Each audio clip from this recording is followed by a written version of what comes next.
Long ago, when the world was bright and full of stories, an evil wizard gained the power to touch the face of God. Narrativa, goddess of stories and weaver of our world, banished him to the void, but not before he stole a piece of her divine essence. With this newfound power, the wizard lay a dread curse upon all the world, the Glyph Purge, which struck from the minds of all mortals the knowledge of how to read and write. Now, all that stand between the Isle of Meosha and an age of endless ignorance are the bards, who tell stories of distant lands, exotic creatures, and brave heroes. This is one such tale. Hello and welcome to Challenge Rating Zero, the latest and greatest Dungeons & Dragons podcast to hit the internet airwaves. I am Sam, your Dungeon Master, and I am joined as always by my longtime friends and adventuring companions. Hello, I'm Brian, and I play Hektor the Gatekeeper. Hi, I'm Beth, and I play Rilla Longshadow. Hey there, I'm Alex, and I play Ruger Firehide. And last but not least, we have the man who calls himself Michael, but who we call Parker. Michael Parker playing the druid Zurabak. Say hi, Parker. Hi, Parker. Fantastic. We are joined once again for a tale of epic fantasy. Our heroes are still on R&R. Ruger, Rilla, and Hektor are hanging out in Everspring, doing, normie jobs, obtaining ranks and factions, and Zurabak is on a nice little world tour. I guess let's just get right into it. When last we left our heroes, Hektor, Rilla Zurabak, and the lawman Ruger Firehide had some time off from adventuring after their harrowing exploits in the Springvale Forest, including Rilla's death and resurrection. While Rilla, Ruger, and Hektor spent time in the city of Everspring, coming ever closer to the local factions and organizations in town by joining their ranks and doing some work for them, Zurabak went on a little sabbatical, traipsing across the face of the Isle of Meosha to obtain rare ingredients and items, report back to his druid circle, and recruit a follower in the form of one of Hektor's younger brothers in an attempt to foster a more noble air about himself. He now has some shining white wooden armor, heavily enchanted by his druidic magics, and a herald in the form of a gatekeeper barbarian, Hektor's brother Cedric. Rilla, while convalescing, recovering from her resurrection, has joined the College of Everspring as an educator, teaching transmutation magic to the eager students awaiting her instruction. This all, of course, because she wanted her younger sister Dara to be let into the college to receive instruction herself. And now both Longshadow sisters are part of academia. Ruger Firehide was officially inducted into the Order of the Quill, the knightly order that protects the vault and all written works that are recovered out in the world. He completed a special ceremony to retrieve his faithful steed, Cole, after receiving some powerful blessings from the god Protos and gaining more power. He's now able to summon that masterful steed at a whim.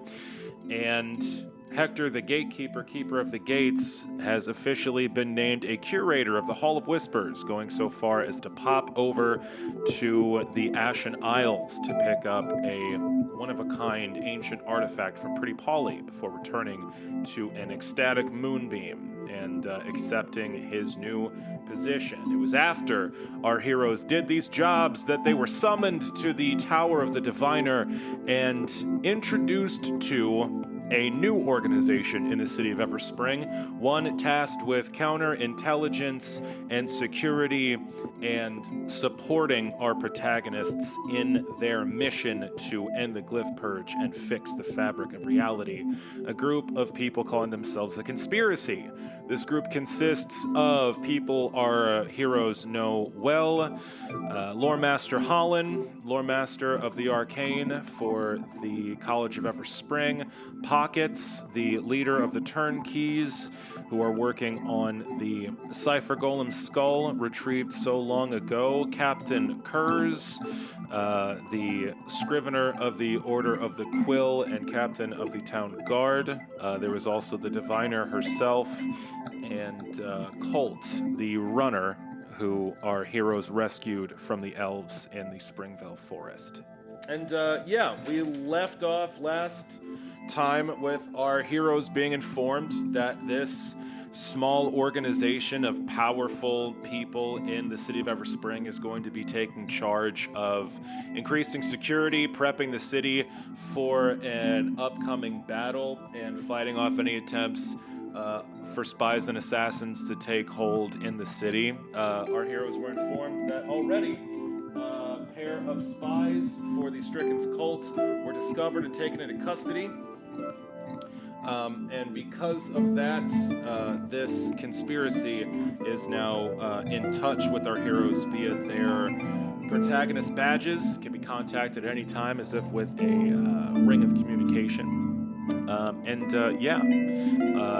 The very last thing that happened is that the stricken Antony Geist informed our heroes of the next piece that needs to be acquired in order to finish his ancient spell to end the glyph purge and fix reality. Our heroes would need to recover the skull of a giant, a long dead race whose tombs are hidden across the land, except for one that Hektor, the gatekeeper, knows is nestled beneath his home at Giant's Rest.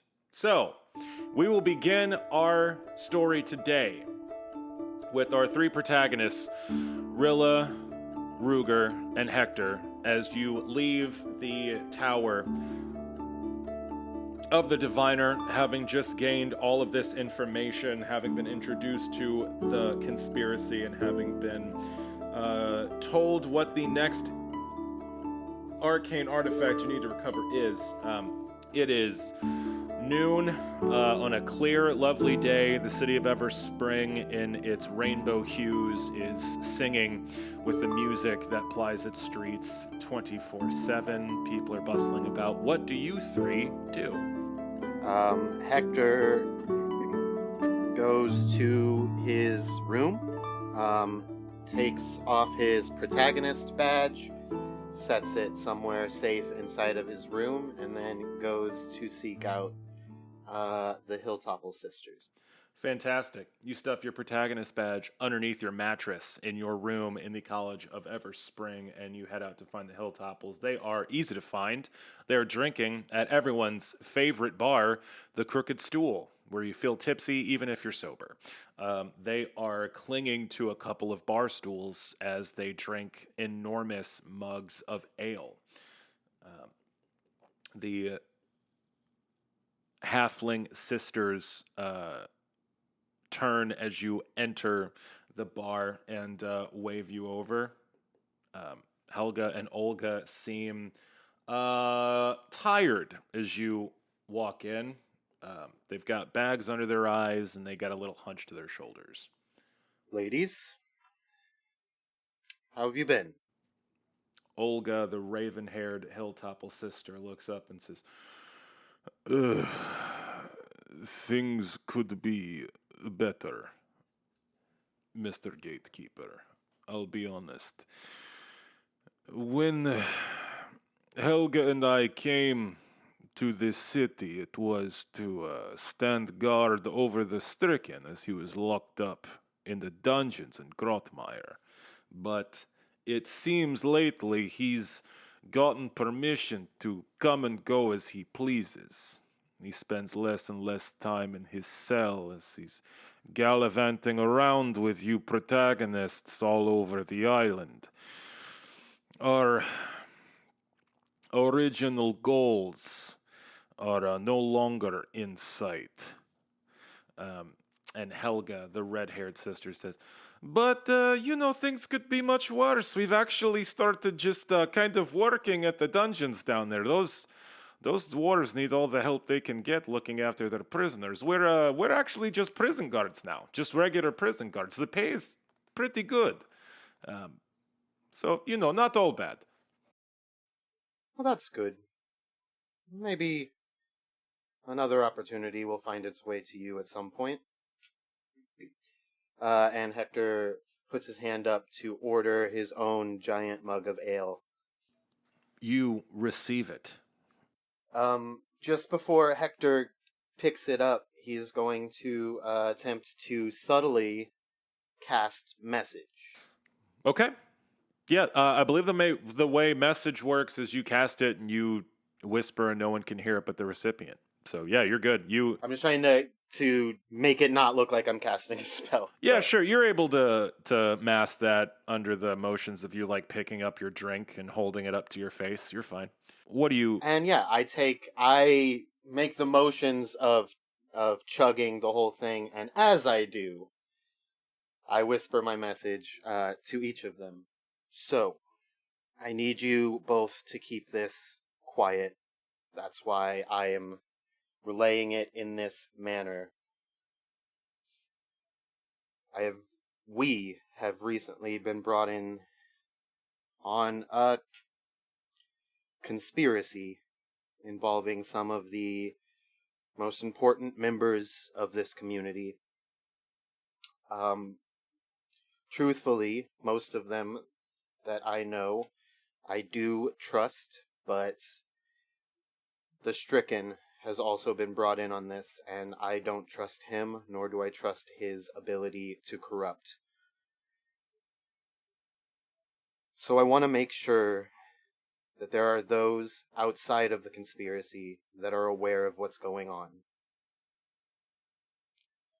Captain Kurz, Pockets of the Turnkeys, Loremaster Holland, the Diviner, and Colt of the Runners.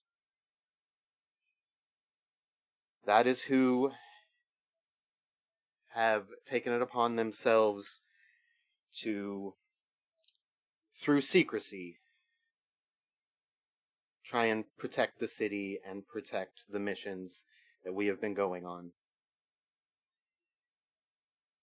As I say, most of these people I find to be, at least on the surface, trustworthy, but I have learned much about trust since I joined as a protagonist. Not least of which that the man I joined was not the man I thought he was. Olga spits on the floor of the bar as you say this last bit. There aren't too many that I trust implicitly. Ruger, Rilla, of course, but they are also in on this. I want people that I can trust that are not in. And that's you. Both of you, I trust implicitly. I don't know what exactly it is I expect you to do with this information. But I think it's important that somebody outside of the conspiracy knows that it exists. If there is a time when it becomes necessary, these are the people who I think that you can trust. The elves, they are Rilla's people. They owe a lot to her and to us for getting them out of the forest. Arafin and Dara specifically, Rilla's family. Thoric is a dwarf that we saved from petrification. He's very, very old, but again, he owes his current life to us, and I don't think that means he is like indebted to us forever, but I think he will be a sympathetic ear as a result. Moonbeam, my mentor, I trust her. And the Hierophant, Greta Grimsbane. I think that she is also trustworthy. These are people who I think hold enough power to be able to do something, but are not within the conspiracy themselves. Again, I don't know exactly what I expect you to do with this information, but I do think that it is important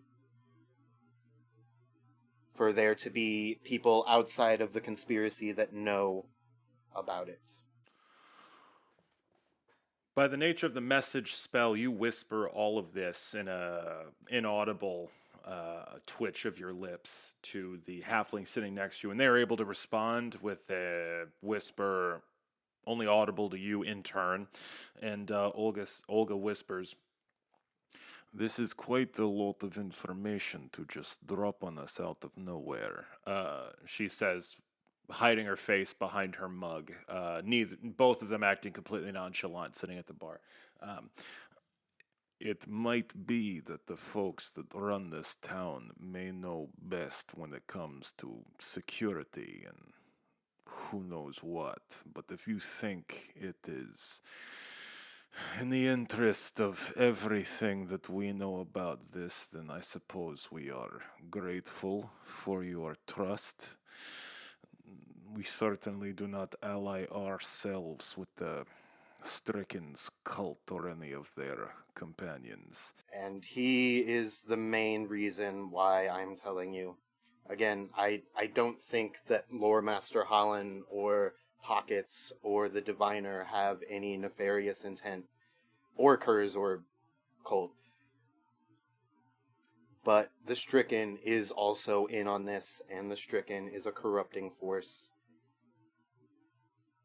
If he tries anything, he knows those 5 to target. If we have people outside, he won't know to target them. That's you. We will try to reach out to the people you listed with what you have told us, but honestly, Hector, as you said, I'm not exactly sure what we could do. Do you want us to follow these people, to spy on them, to break into their offices and search for clues of underhandedness? I mean, the people you listed in this conspiracy, they fucking run the city. They are in charge of armies, some of them. They have incredible power. My sister and I, we're good in a scrap, but even with Erefin and Dera, I mean, the elves are new to town. They don't have that much pull. The Storik is lost in time, from what you've told me, and Moonbeam, she's a curator of a museum. You listed the Hierophant. You want us to approach the leader of the Church of Protos and tell her that, her greatest knight, Kars, is in a secret club? Whose side do you think she'll take? I don't want you to approach any of them or really take any direct action.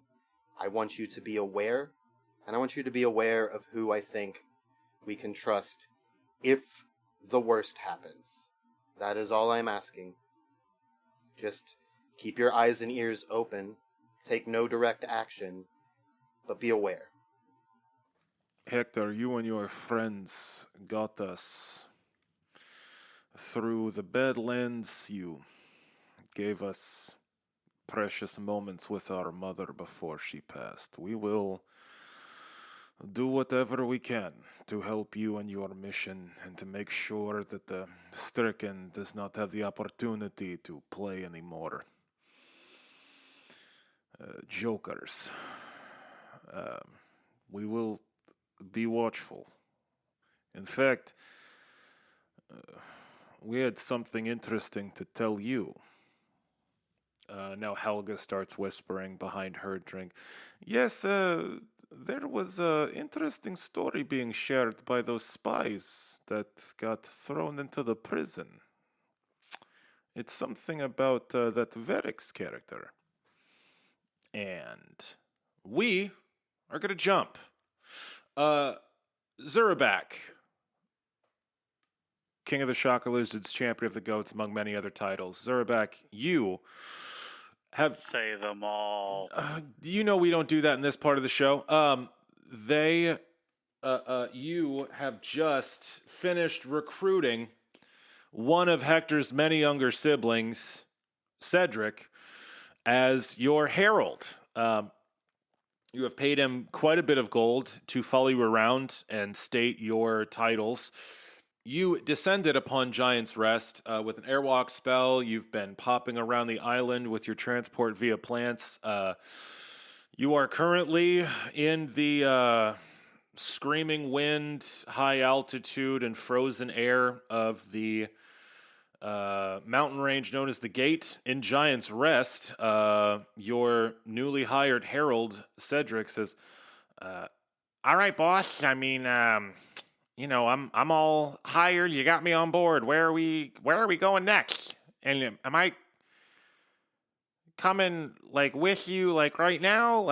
You're doing some pretty hardcore magic and shit, right? I'm not gonna be in danger. Zurabak scratches his mouth. Probably not. Okay, where to? The place with the giant rock. He shakes his fist angrily. Cedric looks around at the jagged mountain peaks all around the boulders and crags underneath his feet and is like, okay. Not this rock. The other rock. The Black Rock. Black Rock?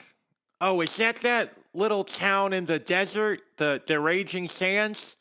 I've heard about that place from some travelers. There's supposed to be a giant chunk of obsidian out there, right? Yep, probably. I'm gonna take it. Okay. Sure, great. Let's go. Then we go. How do you go? What do you do? I'm pretty sure last time I cast Airwalk on both him and I, and that should get us there. It wasn't terribly far. So, under the power of your Airwalk spell, you and your new herald literally step out onto the air and quickly gain altitude as you all are pushed along by the strong winds that rage through the mountains.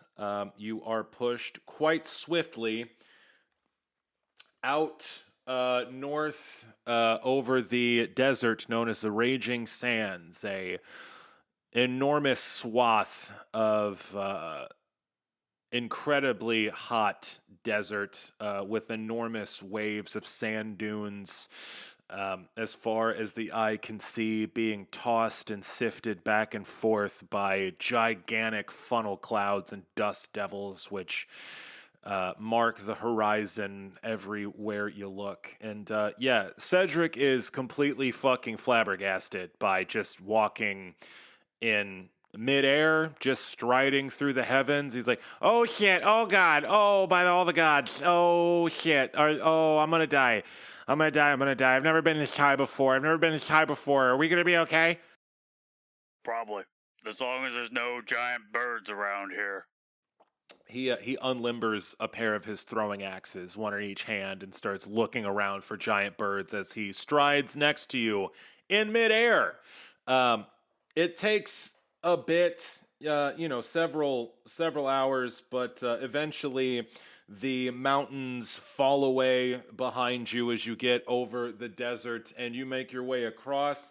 You have to duck and dodge around some of these enormous dust devils, these gigantic sand-strewn tornadoes raging across this desert.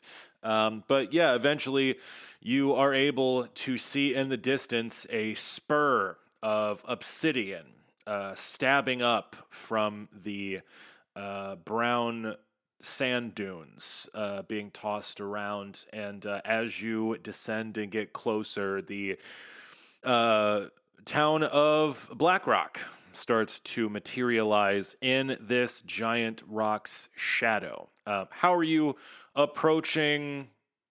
Are you going through the town? Are you just dropping right on top of this enormous stone? What are you doing? Well, Airwalk probably eventually runs out, so we're probably walking a bit. Gotcha. Yeah, we'll say you drop to the sands about a mile outside of town. You get this beautiful vista, this amazing view of the landscape under you as you start to slowly descend. And about a mile outside of town, you hit the sands. And you stride your way in. What you see as you approach Black Rock is a town that is abuzz with activity. There are people building houses, people.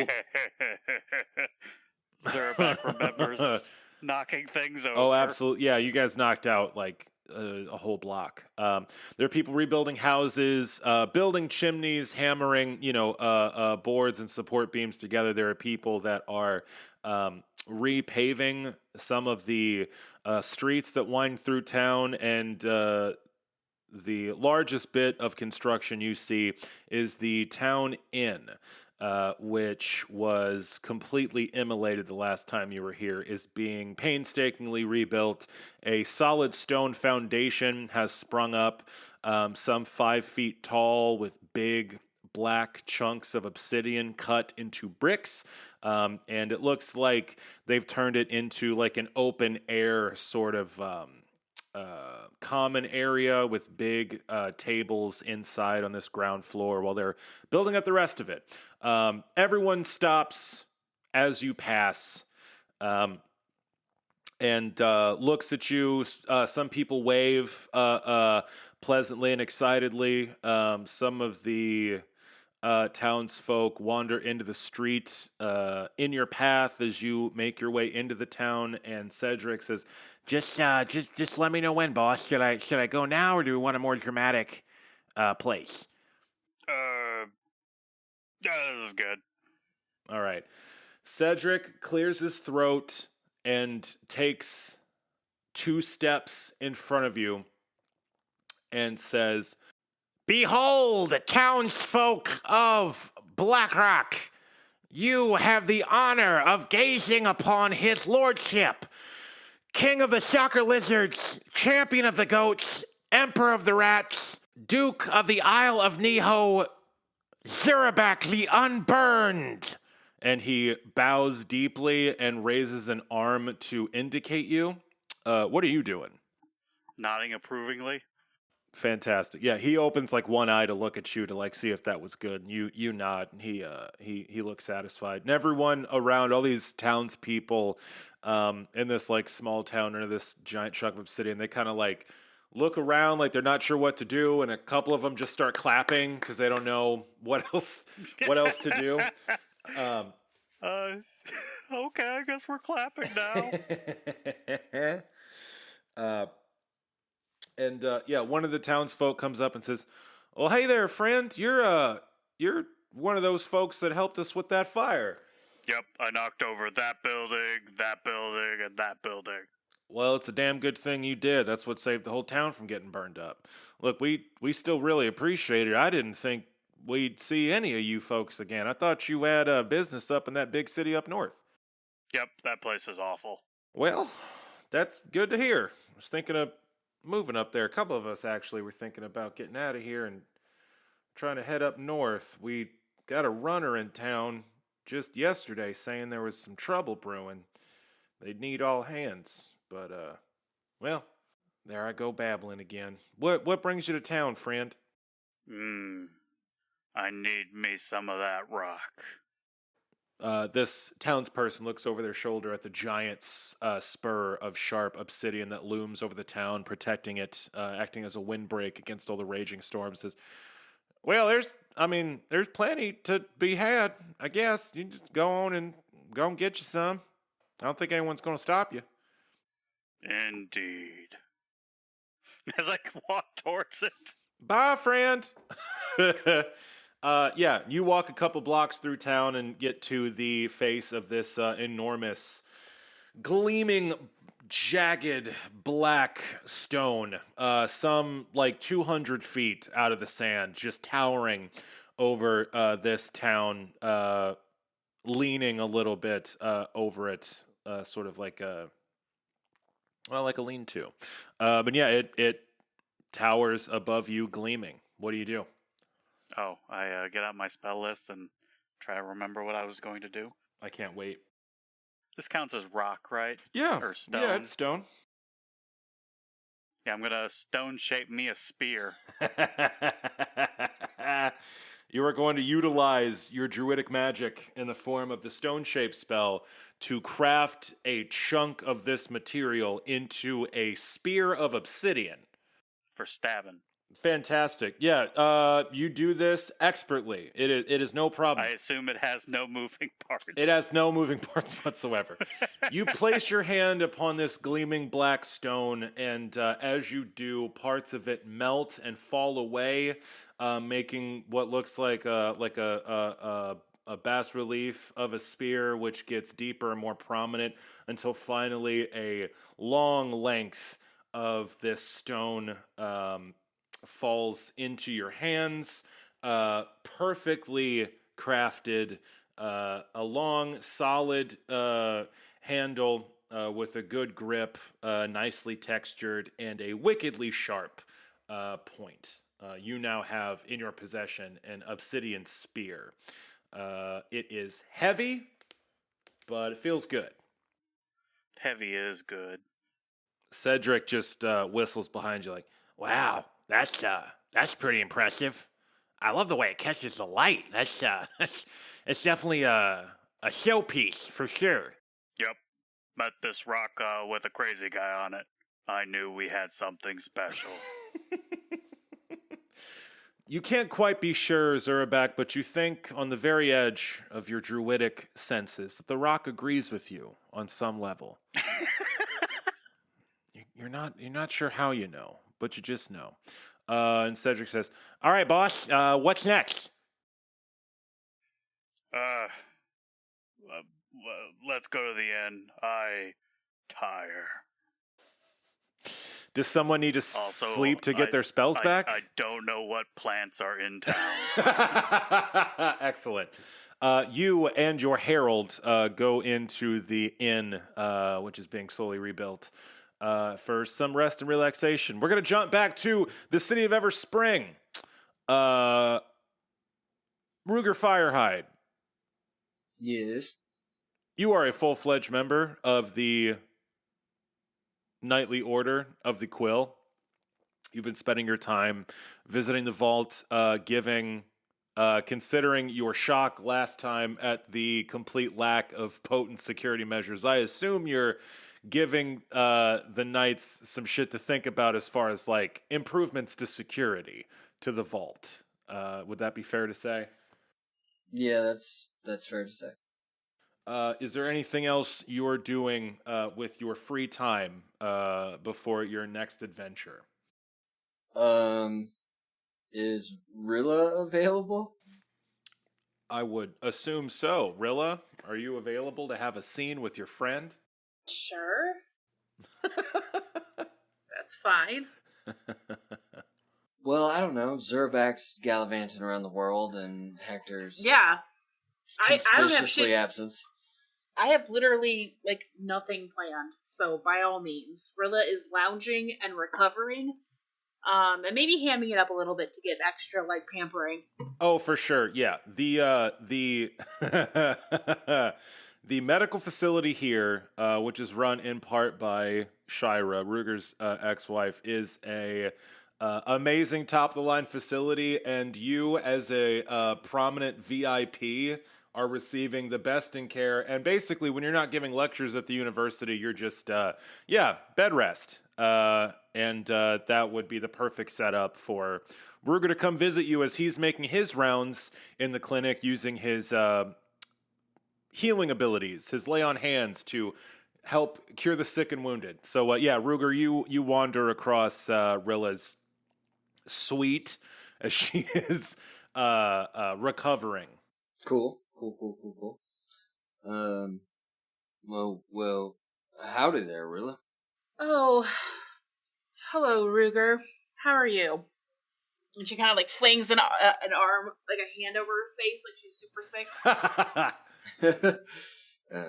I'm doing fine, though it looks like you're in some distress. Anything I can do to help? You could get the nurses out of here so I can, not have to act sicker than I am for a little bit. No, all right, that I can do. And then I step kind of back out into the hallway and start like, I don't know, cattle calling and hooting and hollering like a cowboy. I don't know, trying to scare off the nurses.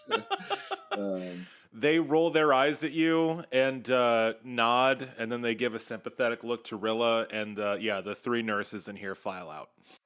Thank you very much, Ruger. And she straightens up and looks normal.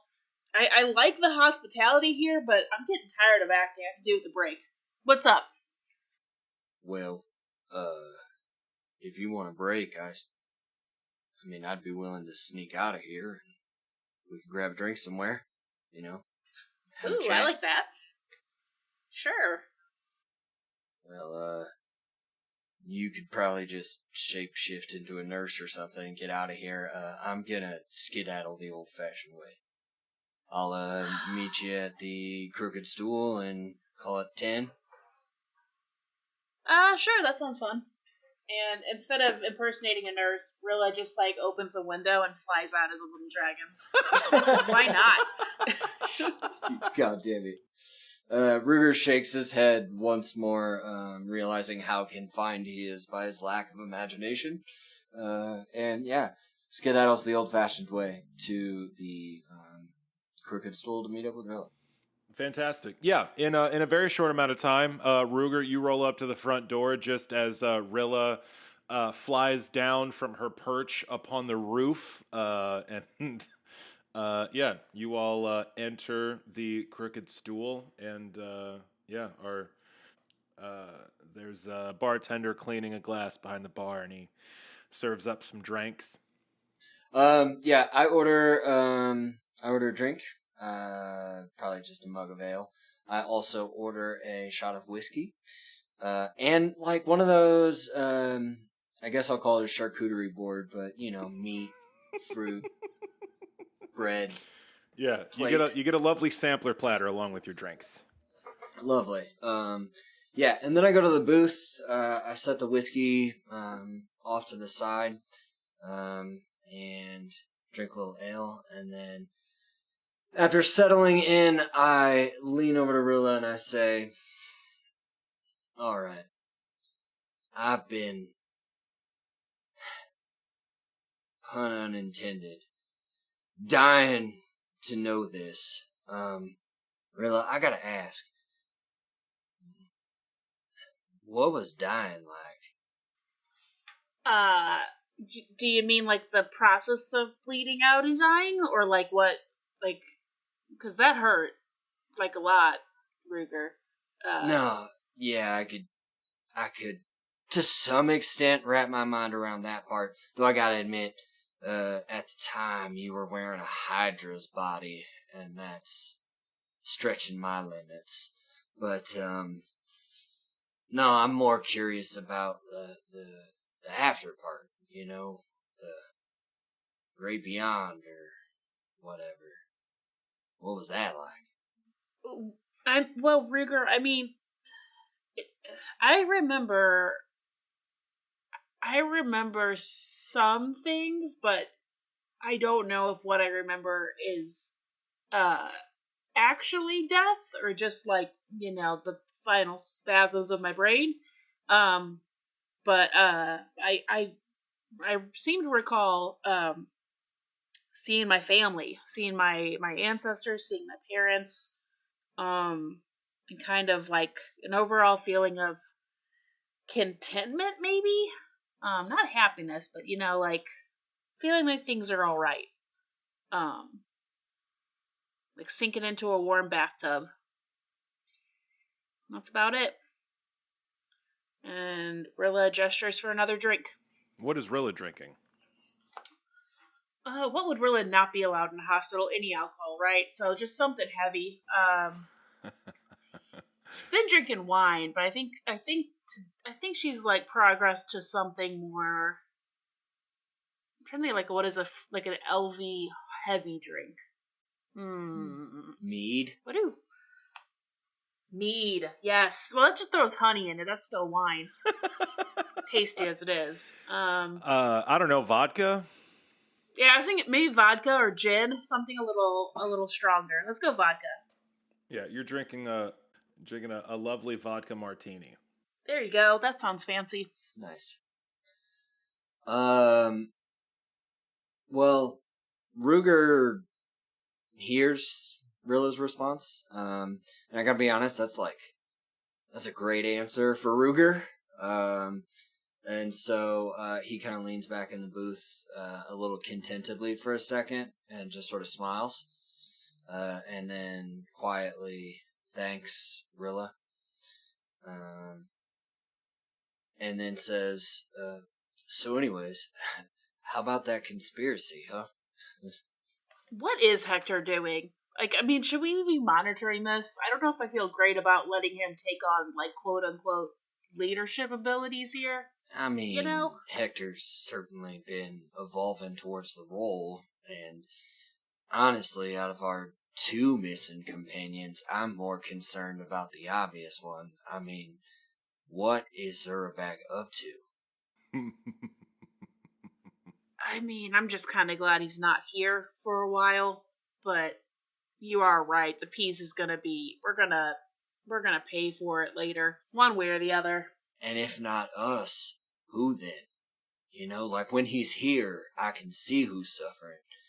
But the suffering out there, I can't imagine what he's doing. I shudder the thought. Yeah. I mean, I'd like to pretend that he's just out there eating something he shouldn't be, but he gets too much joy in hurting other people, so yeah, it's gonna be not good. Let's go with that.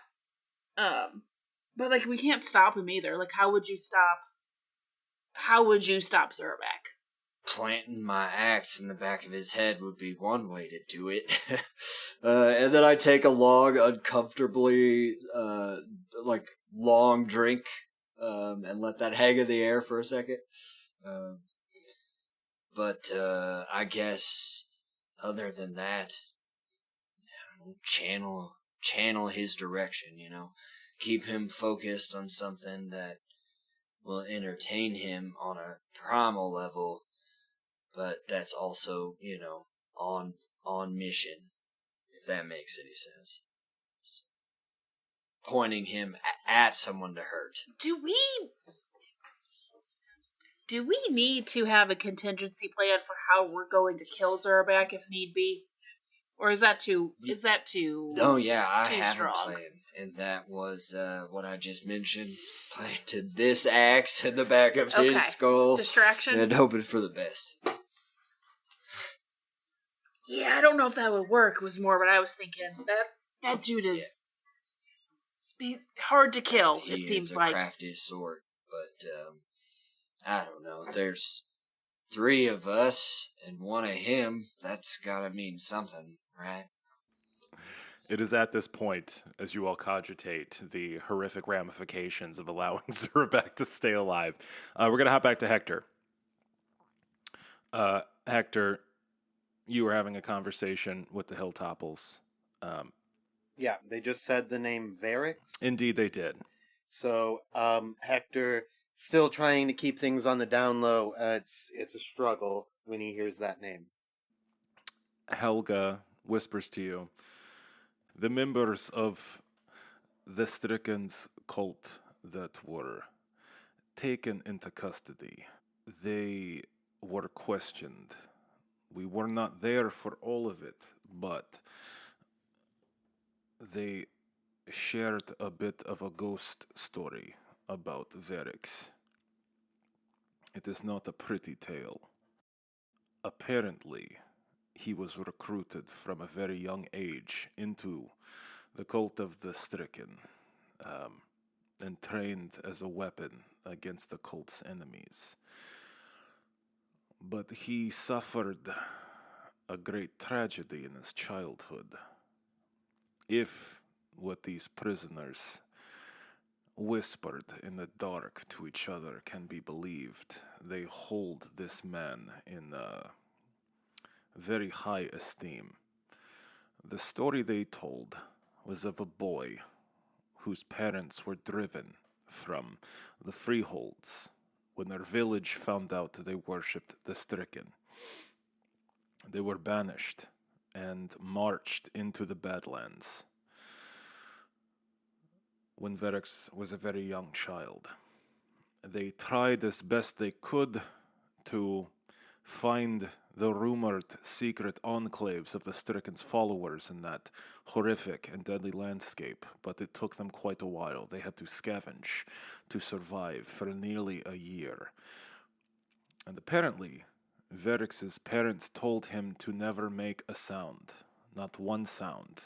They developed their own means of communicating through gestures so that they would not alert any of the terrible creatures in the Badlands to their presence. They lived like this for quite some time, until one day as they were walking, Verix fell into a pit. The earth opened up beneath him and he fell quite a long ways into a very narrow crevasse. He fell hard and broke his leg, and when this happened to him, he cried out in pain. It was, as these prisoners said, only one cry, and he quickly recovered himself and looked up to the top of the pit where his parents' faces were looking down in fear and concern. They reached down to try to save him, but the ghouls found them first. It would seem that the one cry Verix let out alerted the nasties that live in the Badlands, and Verix watched his parents be torn apart by these creatures in front of his very eyes. They were slaughtered and eaten as he watched from the bottom of this pit. Their blood rained down on him. Eventually the ghouls left, not being able to reach Verix at the bottom of that hole, and he, after a time, found the strength to drag himself out. He wandered, limping, through the Badlands for a few days before finally a member of the Stricken's cult found the boy,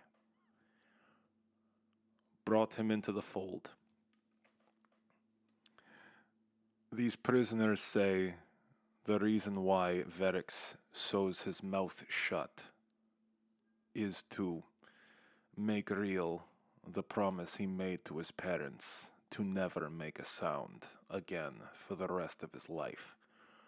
And apparently he has turned all of his pain and rage against creation itself, against the very world, which is why he fights to destroy it. They talked of this man as if he was a god. The things they said, he could outrun the fastest creature, he could scale a building in a heartbeat, he could kill you with a touch. I figured you would want to know.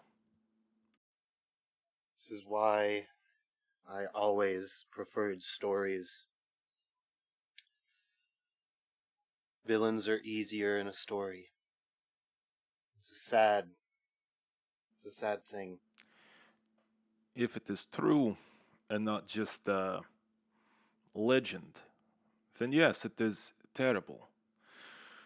But we must never forget that many people in this world suffer terrible hardship and horrible misfortune, but not all of them train themselves to be a weapon against all that is good in the world. Not all of them become murderers, necromancers, wielders of the darkest powers.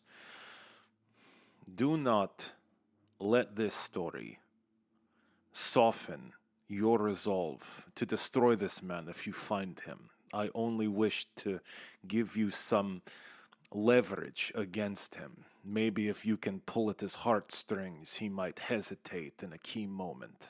I don't know. I don't know if that's ever the way I want to do battle. But I promise you, I will bring you his heart. The Hilltopple sisters look at you silently, and they both nod their heads. Olga says, "Well, I suppose we had best get going and try to deal with all of the information you have given us today. Unless there was anything else, Hector." I think that about covers it. Keep your heads on a swivel. We'll keep an eye on things and work on some potential countermeasures, if needed. I hope they're not needed, but I have learned too much about distrust from the stricken. And they hop off their bar stools and wander out of the bar. And then Hector finally puts his mug down from his mouth and... One more, please. Zurabak, you have gone to the inn in Black Rock. Yep. It is a stone foundation with no roof. There is a large tarp slung on a wooden frame, giving cover to the place. It's a bunch of tables laid out in a rudimentary bar, with drinks being served and teams of workmen and townsfolk coming in shifts to wet their whistle before they go back out to do some construction. What do you do? How much money did I give Hector's brother? Apparently it didn't save when I erased my money. 100 gold. I thought it was more. 300 gold? That sounds close. I'll have to listen to the episode. No, I guess it'll be a while. Fine. You gave him several hundred gold pieces. I can comfortably say that. So what'd you say? Sorry, I was looking at my gold. That's not right. You are at the inn in Black Rock. What would you like to do? Yeah. I buy 2 rooms and food. The rooms are tents set up inside this main floor. Again, the inner walls aren't built. This is kind of a giant communal space, but there are makeshift rooms set up behind just walls of canvas strung up inside. And yeah, you are able to secure a couple rooms for you and your herald, and plenty of food. Actually, as you walk in, a small cheer goes up at you, the returning hero, and your rooms are comped. The bartender says that your money is no good here. You helped save the town. You're free to stay and eat on the town's dime. As it should be. Royal treatment already. So yeah, you get a full night's sleep. All your Z's and honk shoes and me's. Yeah, you wake up refreshed the next morning. What do you do? Then I find what kind of plants are in town. That's, important for reasons. There's some cactus, certainly. There are a few low bushes, some scrub brush. Not a whole lot of plant. Specifically, I'm looking for plant life that would also be in the area of the stupid Everspring, I guess. You're looking for plants that might exist in the College of Everspring? Yeah. Great. You find a nice, hulking saguaro cactus. Incredibly prickly, green-hued, standing resolutely out of the sands, daring anyone to fucking lay a hand on it. And you know that there is at least one pleasure garden in the city of Everspring that has a saguaro cactus in it. That's no problem. All right, I gather up my herald. All right, so we're gonna run directly into that cactus. Listen, boss, I'm all down for being your herald, and you paid me a shit ton of money, and I appreciate that, but what the fuck are you talking about? Then we'll be in Everspring. And then we're gonna collect some statuettes of rats. Don't lick them, I mentioned them. And then we'll go to Lava Land. You know what? I'm just going to stop asking questions, because this is obviously just kind of above my... Yeah, sure, run at the cactus, sure, no problem. Me first, or you first, or... Yeah, let me cast the spell first, I guess. Should we hold hands? I feel like we should be holding hands for this, boss, honestly. I think I'd feel better. No, alright. Why are they so cold? I win!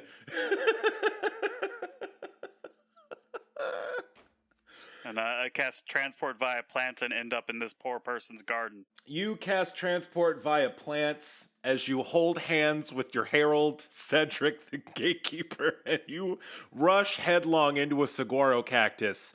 The horrifically sharp spines yield at your advance. The green flesh of this plant ripples as you run into it, and you run out in someone's backyard. There is a broad Zen garden in the backyard of some fucking noble's house in the middle of the city of Everspring that you skid to a stop in, ruining their carefully laid paths and designs. And you can see over the low rock wall surrounding their backyard that you are, in the city in all of its horrifically clashing colors and its horrible music constantly streaming through the town 24/7. Cedric goes, "Oh, wow, the city of Everspring. I never thought I'd see this place before. This is amazing." Yeah, we'll do sight scaring later. First to the rats. I hop the fence. You hop the fence, and now I'm terrified of what you're about to say. You're going to see some rats. What does that specifically mean? My people? All the petrified rats?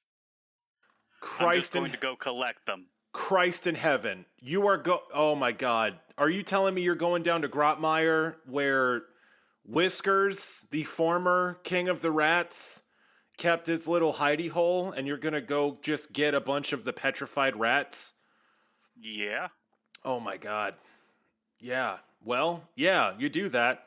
There's obviously no one there. Whiskers, who launched the rat assault on the vault and who spiked the still, leading to the rock joint plague, is in jail.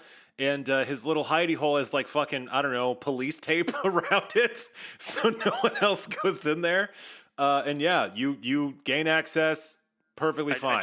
I don't squeeze through. I just stone shape me a tunnel. Beautiful. Yeah, the tunnel yields to your druidic magic. It ripples before you. I don't need to get my new armor all greasy.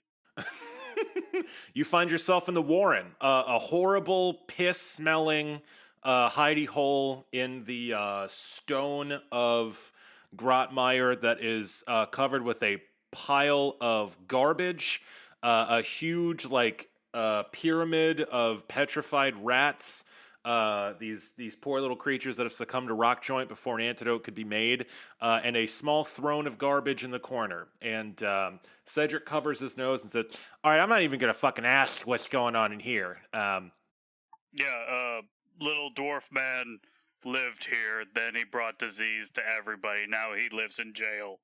Okay, so what are we doing with these rats? I accidentally became their king, so I'm gonna pick them up, stuff them in a sack, pick them up, stuff them in a sack. Yeah, makes sense to me. So yeah, there's like 50 rats. I'm gonna need a bigger sack. I go get a bigger sack real quick, and then I come back. Sure. So you pack all 50 of these petrified rats, these perfectly rendered rat statues that were once living vermin. You pack them all into a giant bag. Yep.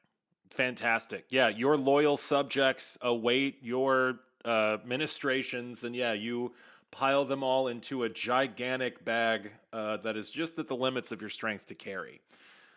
And you swing it over your shoulder like a grim St. Nicholas. Then we go to the college, and we'll just, air quotes, borrow their portal. Uh, yeah.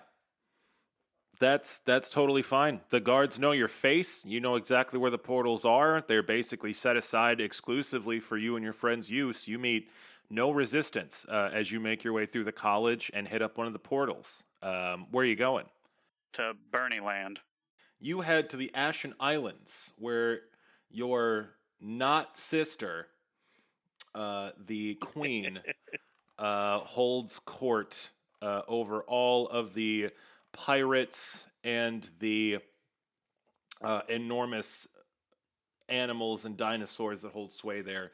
And yeah, not where Hector was, but like a few days ago getting a fucking artifact, you pop out into the portal in the Ashen Isles. You're on a small spur of rock in the middle of the Shattered Shoals, this giant pile of broken, shattered ships and splintery wood sticking out at every angle, and the gigantic Isle of Garu towers before you. The entire half of the once towering volcanic mountain completely shaved off, and there is a flurry of giant animals like moving huge rocks and cutting down trees. There seems to be a lot of construction going on. I point at the mountain. We exploded that. Wow, I wish I could have seen that. Yeah, it was pretty great. And forward. What'd you name that shark? Bitey, probably? Yeah, we'll say Bitey's in the area and can just pick you the fuck up. I mean, I was just going to whistle for him. Yeah. Yeah, you whistle, and an enormous shark, a fucking living torpedo, just pulls up, his engine idling as you make your way regally onto its back. And yeah, you jet across the water. Where are you going? Well, I guess I have to visit my not sister because I don't remember where she said my thing was. Yeah, you're going to visit Queen Letitia Aurelius Skullsplitter, the Queen of the Ashen Islands? Yeah. Fantastic. Yeah, you zoom across the water, make landfall on the Isle of Garu, and you are met immediately by a small kobold who is wearing some livery that obviously marks him as a member of your sister's court. He's wearing a doublet that seems to be made entirely of bones. And he bows when you approach and says, "Ah, Lord Zurabak, Duke of Niho. It is a pleasure to have you return. What can I do for you?" I came to get some things and find some places. "How can I help?" Where'd I park that castle? "If you are talking about your holdings, Duke, you are the Lord of the Isle of Niho, which is just south of here."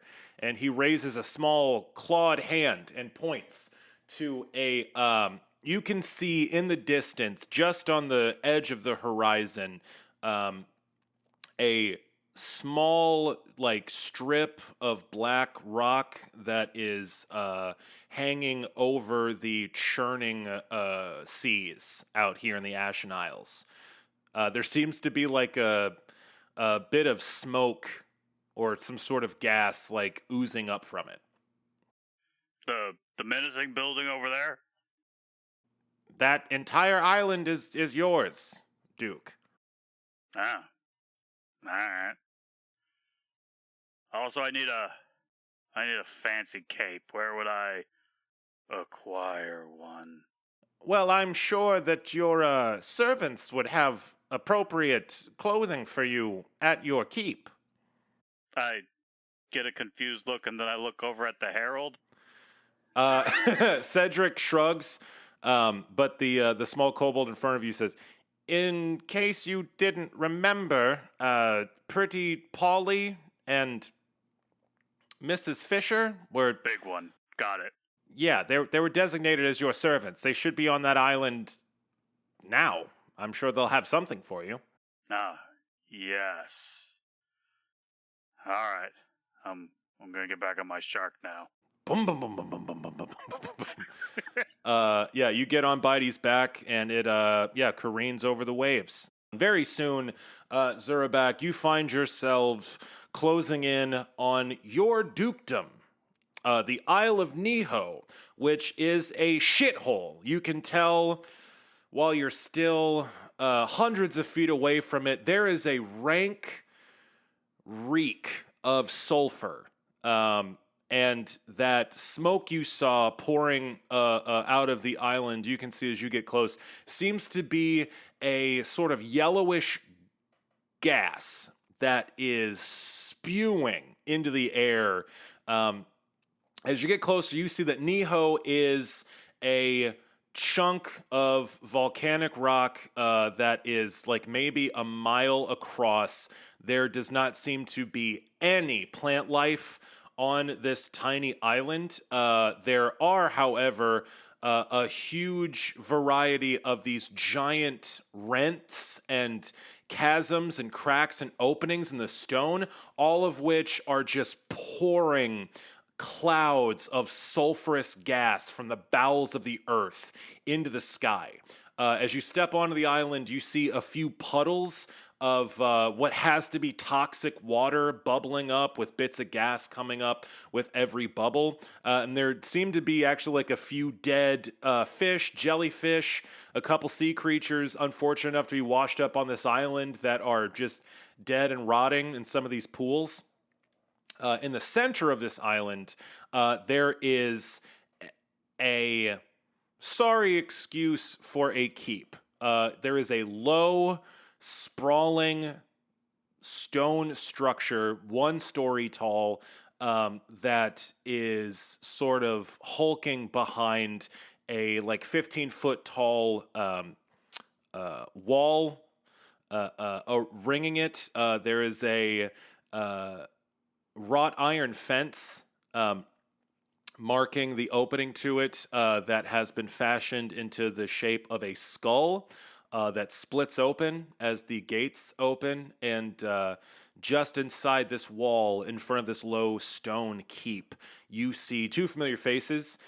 You see Pretty Polly, the diminutive goblin with big floppy ears tucked under a tricorn hat, and you see Mrs. Fisher, the hulking ogress, wearing an outfit made of an old black sail, with a skull and crossbones just over her chest. Mrs. Fisher says, "The Duke's returned!" and bounds forward. And Polly says, "Yar, go easy on it, Fisher. We don't want to scare him off as soon as he's gotten home." And as they approach, Cedric says, "Behold, you look upon Zurabak, king of the shocker lizards, champion of the goats, emperor of the rats, duke of the Isle of Neho, Zurabak the unburned." Polly says, "Arg, yeah, we know who it is. We're his liege servants. Who the fuck are you? That's what I want to be knowing."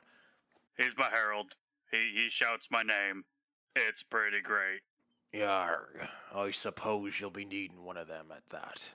Fine. I suppose we'll put him on the payroll as it is. Just more shit to keep track of, I swear. Well, your lordship, welcome to your holdings. You are master and commander of this entire rotten egg-smelling isle. I believe the 4 of us be about the only things living here so far. Not very hospitable to the living, you understand. All the sulfurous gas. But there is a keep here, a serviceable one, at least enough to keep your valuables if you've got any, and enough to keep your staff if you plan on recruiting any more folk. What can we do for you, your lordship, now that you're officially home? I need a cape. Also, I hand the big sack of rats to Miss Fisher. Those are also my subjects. They don't lick them. Mrs. Fisher opens the sack, looks in, and says, "Yay! Rats!" And she gleefully tosses the bag over her shoulder. Pretty Polly says, Yarg, well, yeah, we've got a few options for you. I was sitting on quite a bit of, well, gear. A few collectibles, some valuable bits of wardrobe that I may or may not have taken from some of the wrecks in the Shattered Shoals. I think I may have something for you. Come on in, Lord. And he turns and walks in through the wrought iron gate that pierces the wall of your keep. As he approaches this low building, this place is literally just a fucking block of stone. It is featureless. There are a few like slits high up on the walls for arrows to go through, but there is a stone door in the front, and this building just looks like a fucking rectangle. Polly says as he makes his way to the door and swings it open, I suppose this keep's gonna need a name at that. No one's used it for quite some time. You know, this choice real estate isn't handed out very often. I can see that. It's very menacing from a distance. Not so much up close, just, from a distance. Well, I'd say it's a bit menacing up close, but I suppose I wasn't raised in a thorn-choked swamp. Anyway, he throws open the door and leads you inside, and you see a mostly unadorned keep. There are a few rugs, a few paintings, a few tapestries up on the walls. It looks like Paulie cleared out his office in the Shattered Shoals and has just tried to fill up space as best he can. But you go 2 rooms in, and the walls are just bare. And he goes to a wardrobe.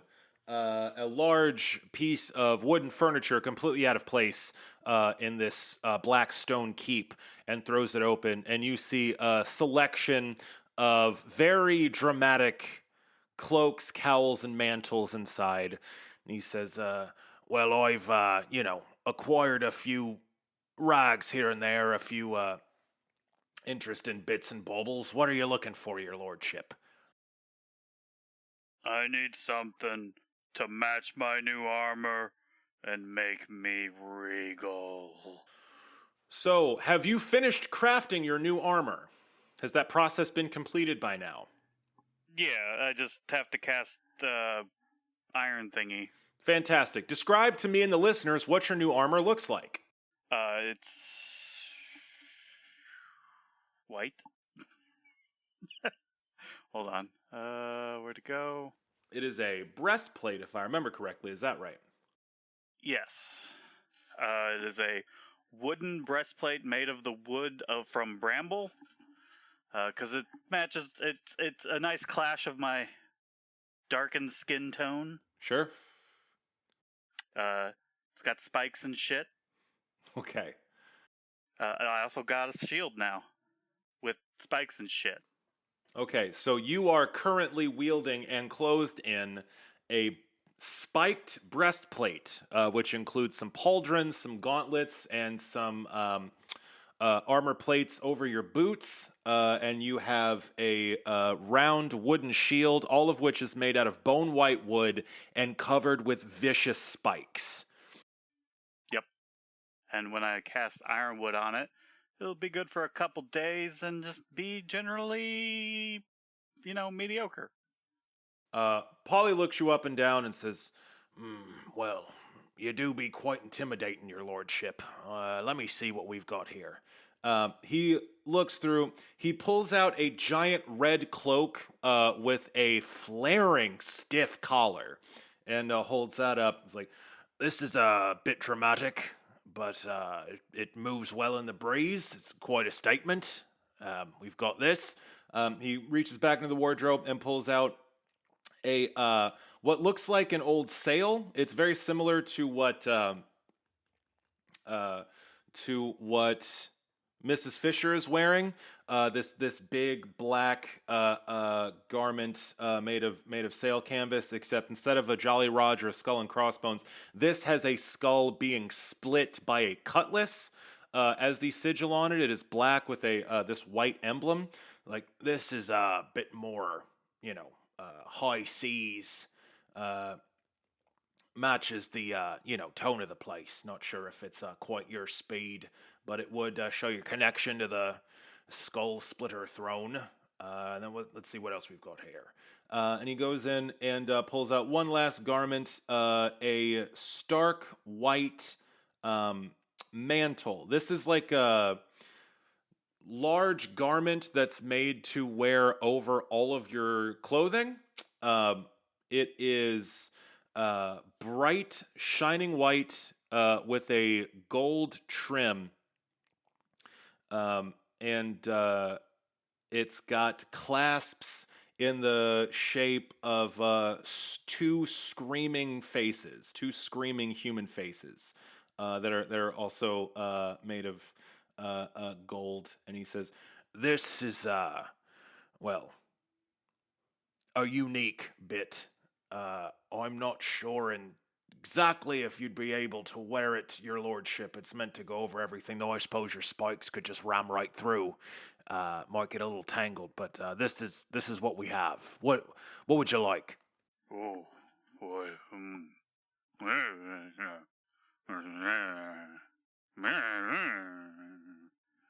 Zurabak's just making noise and gesturing at them. Fuck. Did I do too good? A little bit. I mean, they're all good. Can't I just wear all of them at once? You're more than welcome, your lordship. I think you'd be a bit weighed down, but you're welcome to do as you wish. They all belong to you. Well, we'll go with the...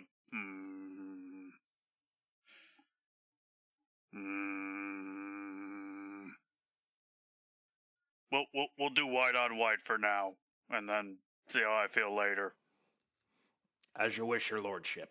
And he, hands up this beautiful, stark white mantle with this gold trim and these clasps that look like screaming human faces.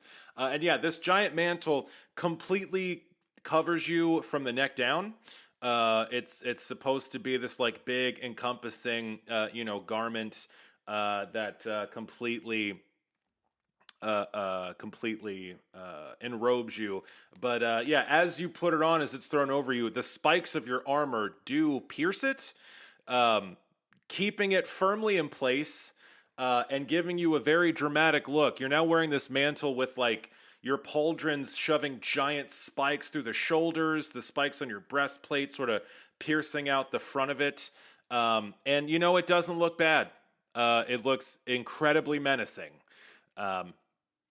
And it swirls nicely around your feet. You now look like kind of a spiky phantom, especially with the skull paint on your face. You look horrifying.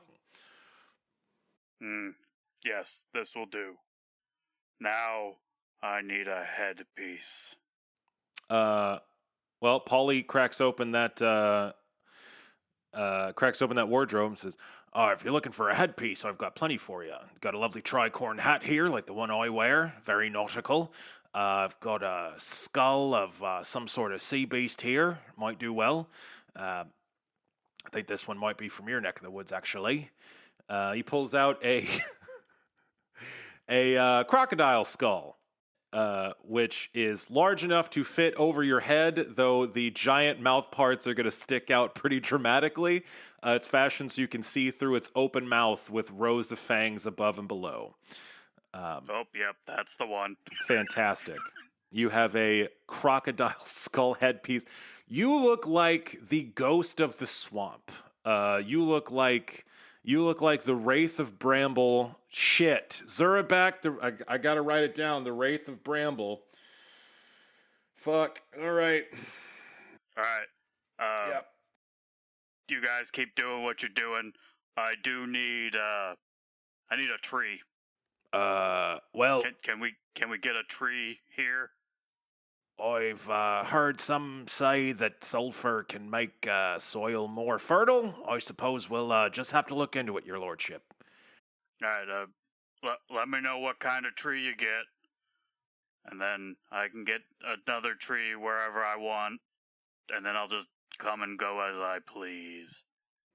You know, I suppose we could just get one of them palm trees from your sister's island. I mean, the Queen Skull Splitter's island.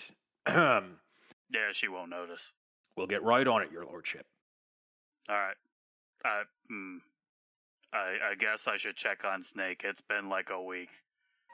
Yes, it has. I assume he's been fed. All right. Are we heading back to Everspring? Yeah. Fantastic. You hop on Bitey and dash across the waves back to the gateway by the Shattered Trolls, and you head back to Everspring. You get back to town with your brother Cedric, and as you my brother Cedric? With Hector's brother Cedric. Shit. I'm just gaining brothers now? Oh, no. And it is as you get to town and walk out of the college that coincidentally, Hektor, Rilla, and Ruger, all kitted up and ready to go, find themselves in the quad, having finished with their gigs in town for a while and equipped themselves for their latest adventure. I'm going to say they maybe got a little bit restless and just started heading to the college. Rilla, you are back in fighting form. I'm going to say it's been, we'll call it like 2 weeks, just for all this shit to have gone down, for you guys to get settled, for you to recover from your wounds, to help the elves get settled and to, deal with the conspiracy, all that stuff. About 2 weeks has gone by. Yeah. So you three come across Zurabak, who looks fucking terrifying. He is covered in a white mantle with gold trim that has white wooden spikes sticking through it, top to bottom. He is wearing on his head a crocodile skull and is peering out from its mouth, and he is trailing Hektor, a horrifically familiar face, your younger brother Cedric, who waves at you as you all converge in the quad outside of the college. Says, "Hey, Hektor! How's it going? Look, I got a job." Do the thing. Oh, right. Gaze in wonder upon his lordship, king of the shocker lizards, champion of the goats, emperor of the rats, the race of Bramble, duke of the Isle of Neho, Zurabak the Unburned. I strike a semi-heroic looking pose, just like holding my head, crocodile head in the air, like just tilting it up a bit. Hektor nods. Like, oh wow, that's really nice. And as he does that, his right hand just goes flying towards Zurabak's throat. Do you want to do some grapples? Some grapplies? Yeah, I guess roll a touch attack to establish a hold. Can you beat a 10? Well, first I have to hit with a touch attack. That's the touch, that's yeah. You're saying your armor class. Let's see. Can I beat a 10? Got it, I hope so. Let me see if I can roll anything but a critical one. I rolled 13 on the dice for a 23. Your total. hand flies for Zurabak's throat. Your powerful barbarian mitts wrap around his neck. Let's roll a grapple check. I rolled a 14 plus 14. I rolled a 16 plus, what's my grapple? 13. Wait. Okay. Yeah. By 1 29. point. Hector's got it. So yeah, Hektor, you get one of your hands on Zurabak's neck and you close in on him. You are grappling Zurabak. What are you doing? Standing here getting grappled. What are you doing with my brother? He's my new herald. He does his job well. Cedric says, Yeah, this crazy swamp guy just came to Giant's Rest and was like, "Hey, you want a job?" And I was like, "Sure." I want a job. And man, we flew through the air and we walked through a cactus. Did you know this guy's the Duke? I mean, I already said that, but he's got like a castle and everything. It's crazy, Hektor. Hey, why are you choking my boss? It's been a long time coming. it is as this is happening that an enormous, sinuous form slithers its way into the quad to coil up menacingly just behind Zurabak. Snake has entered the scene. His tongue flicks the air. Oh, hey, Snake. Not dead? Good. You eat? He flicks his tongue. He looks very well fed. Good. Good. You say while being choked by Hector. Hector, what are we doing? Are you trying to do damage? Like, what are we doing? No, I'm just holding him by the throat while I question him. Okay. Why my brother? He's the best man for the job. Cedric, is he paying you well? Hector, I'm not gonna lie to you. You know, we've been doing like escort work for our entire lives. This guy paid me more money than I'll see in like a couple years. This guy's got fat stacks. Listen, I'm gonna be honest with you, brother. You're kind of choking my meal ticket. Can you like chill out for a sec? Like, you know, I got a job. You know. Hector brings his face in close to Zurabak's. Which Skull. requires you sticking it into the mouth of an alligator skull. I'm coming in low. Fuck, like I push it up a little bit so I can get to his face. You step one toe out of line, and I'm taking it. I don't see any lines. Make sure you start seeing it. Probably won't. I mean, are we drawing lines? Or, you know, standing in them? If you let me make this completely clear for you, Zurabak, if you do one thing to even mildly harm my brother, it will be the last thing you ever do. Why would I harm him? He's an investment. He's my family. Yeah, doesn't make the thing I said any less true. Hector pushes Zurabak away from him and lets go. Cedric wipes a tear from his eye and says, Oh my God, Hector! I didn't realize you care so much. I'm honestly touched. But hold on, Lord Zurabak, you got ruffled. and he goes over and like smooths out Zurabak's mantle and repositions his helmet. Zurabak nods approvingly. Snake uncoils and slithers to put himself between Zurabak and Hector. And then the Stricken walks up, swaggers up like the fucking asshole he is. You no talk right now, Snake. I put a hand on Snake. Don't eat this one. He talk good. I point at Cedric. Cedric's like, I didn't realize that was going to be a danger. Hi, Snake. your snake slithers up to Cedric, his enormous bulk immediately throwing him into shadow, and he flicks his tongue once or twice in his direction, and then he backs up a little bit to stand beside you, and he flicks his tongue against the side of your head in acknowledgement of your command. Yeah. It's all bitey again. Oh, and the shocker lizards are doing just fine. I had a son. His name is Zurabak Jr. You'll meet him someday, I'm sure. And, that's about it. Alright, you can talk now, Stricken. Well, Zurabak, it seems like you've certainly had an interesting time. I have to say, you cut quite the terrifying figure there in all your new equipment. Yeah, I wasn't sure the white on white was gonna work, but I like it. I have to say, I certainly wouldn't want to be our enemies. But once again, our protagonists are assembled, and once again, we have an artifact to recover.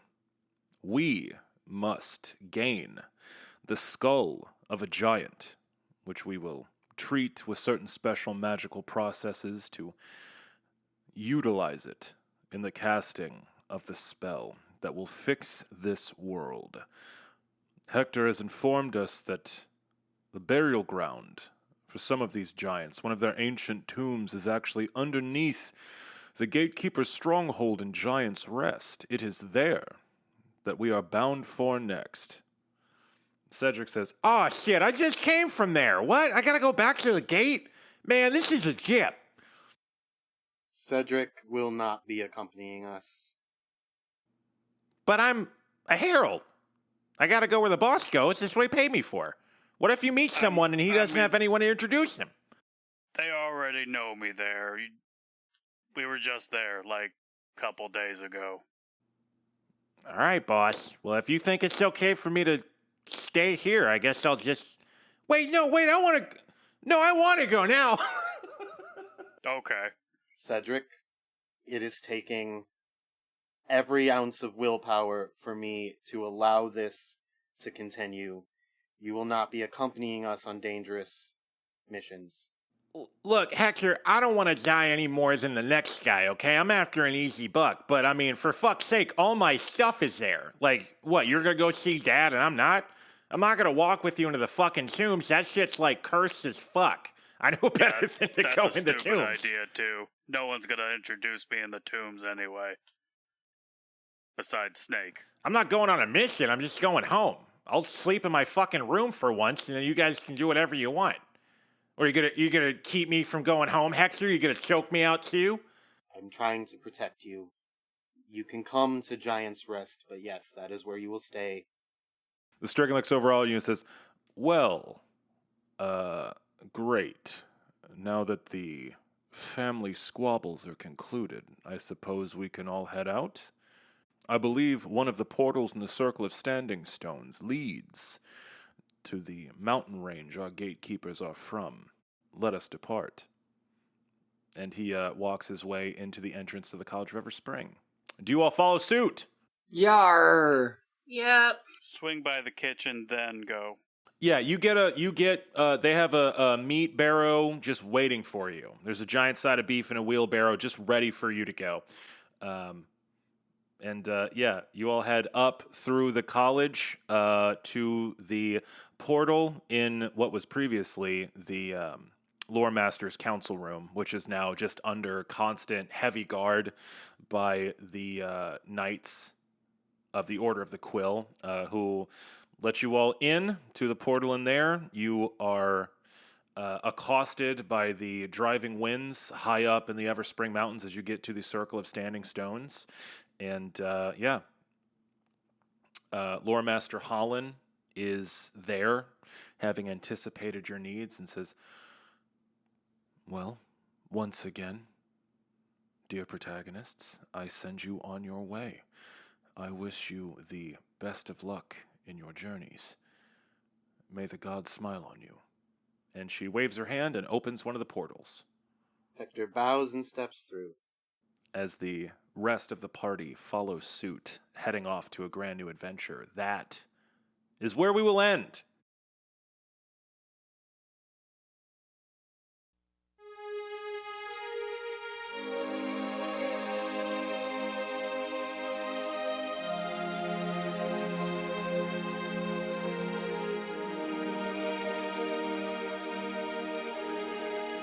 Hello and welcome to As the Dice Turns, a podcast after the podcast where we take a deep dive into our player characters' motivations, frustrations, characterizations, and try to get a better understanding of them as people.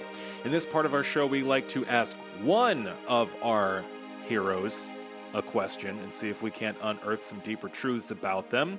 The new format's doing great. Getting them here one at a time has really cut down on the hijinks, the knocking down walls, the recruiting armies of killer cleaning robots. Everything's just far less whimsical, and I couldn't be happier. And neither could Sharon. Right, Sharon? Couldn't be happier. Yeah, she seems happy.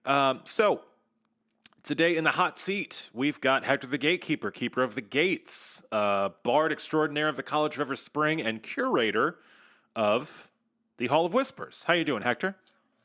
I'm doing good. How about yourself?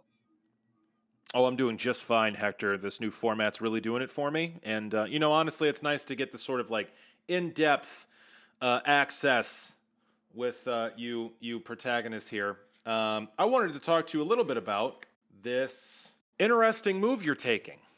So you've recently been informed that a group of the powerful people in the town of Everspring have set up something they've called the conspiracy to help facilitate your quest in secret so that less people know where you are, where you're going, what you're doing, that kind of thing. And you have taken it upon yourself to try to form a counter conspiracy. Is that right? I mean, I think that's a strong term. Contingency. Well, I guess I am curious as to why it's so important to you to have other outside eyes on this. Because Anthony Geist is not to be trusted. Simple enough.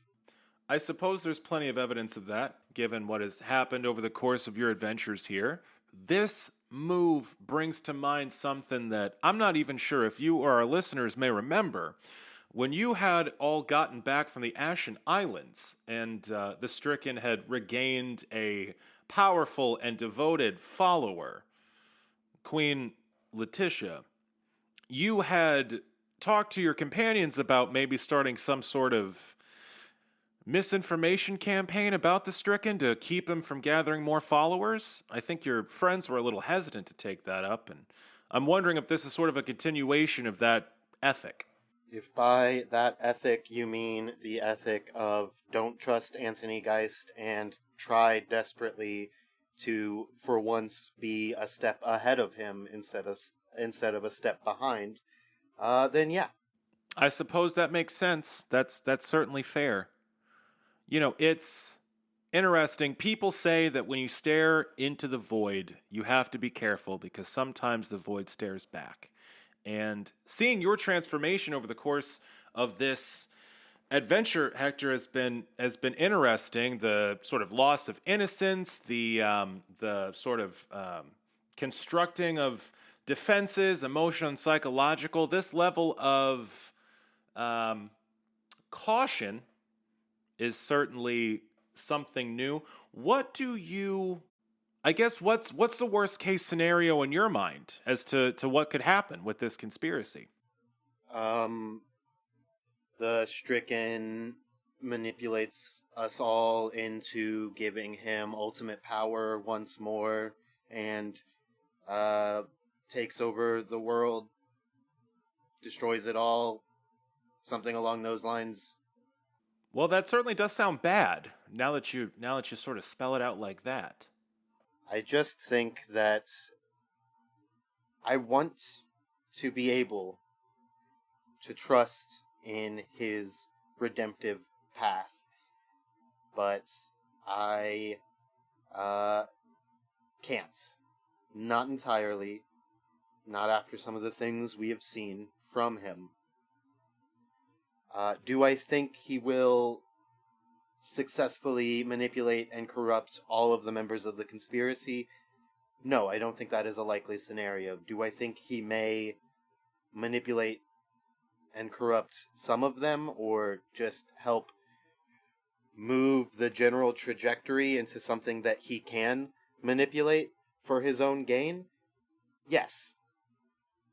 And in that regard, I just do think it is important that somebody that was not inside that room knows what's going on.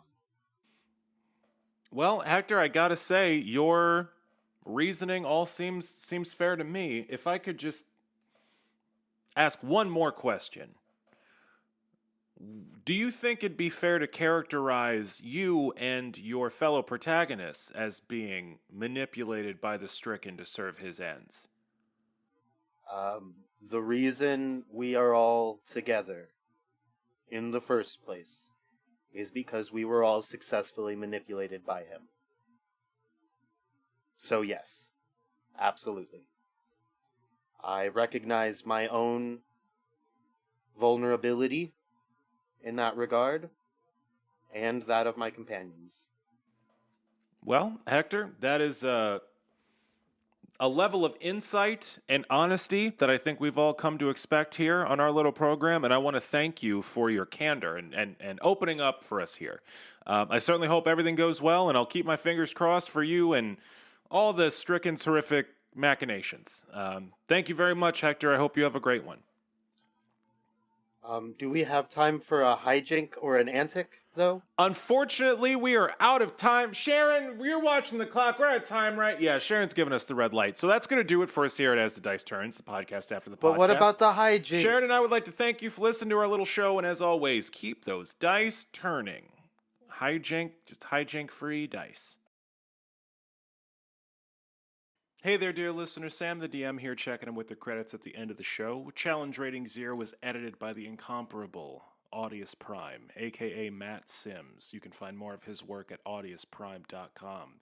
Music for Challenge Rating 0, including our amazing theme song, is provided by the harp wolf Danielle Williams. You can find more of her work at danielletaylorharp.bandcamp.com, including her album Why Are We Surprised When Seasons Change. Additional music for Challenge Rating 0 is provided by Justin Ra. You can find more of his work at justinra.com, including his album Age of the Spirit. If you want to find us on social media, we are on Facebook and Instagram at Challenge Rating 0. We're at Twitter at Challenge_0. And if you'd like to email us here at the show and send in any questions for As the Dice Turn segment, you can send any emails to challengeratingzero@gmail.com. Any questions we receive will be read on air. If you'd like to support the show, we are on Patreon, patreon.com/CR_ZERO. We've got some bonus content on there for you folks if you are interested. And if you can't support us fungibly, we ask only that maybe you take some time to give us a review, recommend us to a friend, all that good stuff. Thank you so much for listening. We're still trying to make the best show we can for you folks. We're going to keep on keeping on. I hope you all take care of yourselves and each other out there. We'll see you next time.